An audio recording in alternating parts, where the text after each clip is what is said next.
ሰላም ተማሪዎች የዘጠነኛ ክፍል ኢኮኖሚክስ ዩኒት 1 ሰመሪን አሁን እንመለከታለን። ማጠቃለያውን ማለት ነው።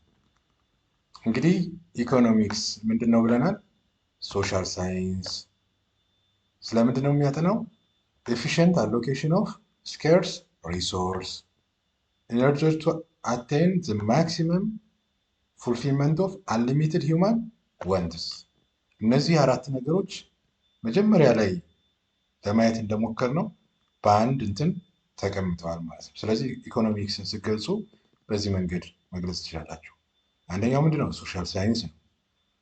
ሁለተኛው ኤፊሽንት አሎኬሽን ኦፍ ስኬርስ ሪሶርስ ነው። አራተኛው ቱ አቴን ማክሲመም ፉልፊልመንት ኦፍ አንሊሚትድ ሂውማን ኒድስ ኤፊሽንት አሎኬሽን ብለናል ማለት ነው። ኢኮኖሚክስ ሁለት ብራንች አለው። ማይክሮ ዲልስ ዊዝ ዘ ኢኮኖሚክ ቢሄቪየር ኦፍ ኢንዲቪጁዋልስ ኢኮኖሚክ ዩኒትስ ኢንዲቪጁዋል ኢኮኖሚክ ቫሪያብል በኢንዲቪጁዋል ደረጃ አዝ ኤ ሲንግል ኢንቲቲ የሚያጠናው ምንድን ነው? ማይክሮ። ማክሮ ስንል ደግሞ አዝ ኤ ሆል አት አግሪጌት ሌቭል ብለናል። አት ጀኔራል ሊሆን አት ናሽናል ሪጂናል ሌቭል የሚያጠናው ማክሮ ብለናል። the central objectives of economics ዋናው የኢኮኖሚክስ ማዕከል ኦብጀክቲቭ ማለት ነው። እዚህ ጋር እንደምንረዳው ኤፊሽንት ዩቲላይዜሽን ኦፍ ስኬርስ ሪሶርስ ቱ ሳቲስፋይ አንሊሚትድ ሂውማን ኒድስ ነው።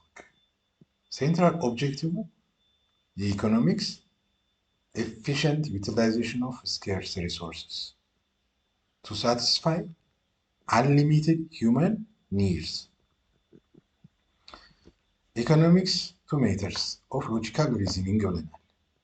ዲዳክቲቭ እና ኢንዳክቲቭ ብለናል። ዲዳክቲቭ ሪዝኒንግ ፍሮም ሰርቴን ፕሪንሲፕልስ ቱ አናላይሲስ ኦፍ ስፔሲፊክ ፋክትስ ኦር ፍሮም ጀነራል ቱ ፓርቲኩላር ብለናል። ኢንዳክቲቭ ሪዝኒንግ ፍሮም ፓርቲኩላር ቱ ጀነራል ብለናል። ፈርዘር ኢኮኖሚክስ እንደገና ደግሞ ቱ አፕሮች አለው።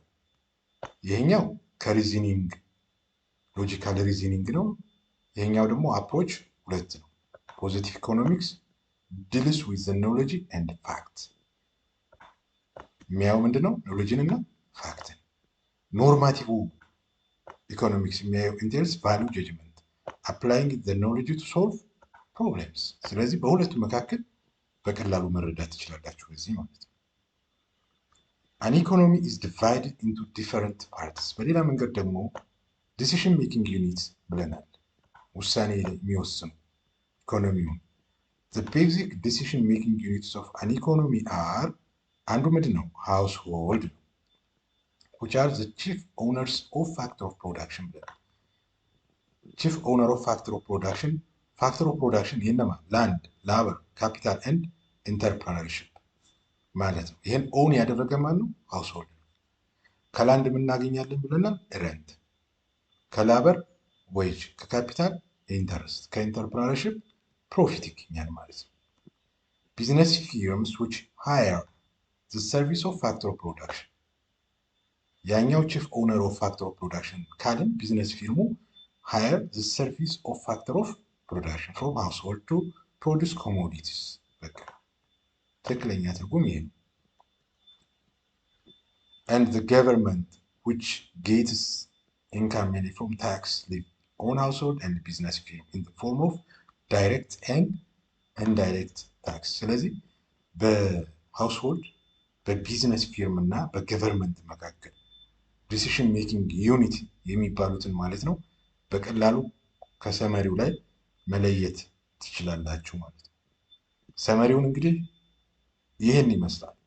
እናንተ ደግሞ መጽሐፋችሁን አንበባችሁ የበለጠ መረዳትና መገንዘብ ትችላላችሁ። ስላዳመጣችሁኝ እጅግ አድርጌ አመሰግናለሁ።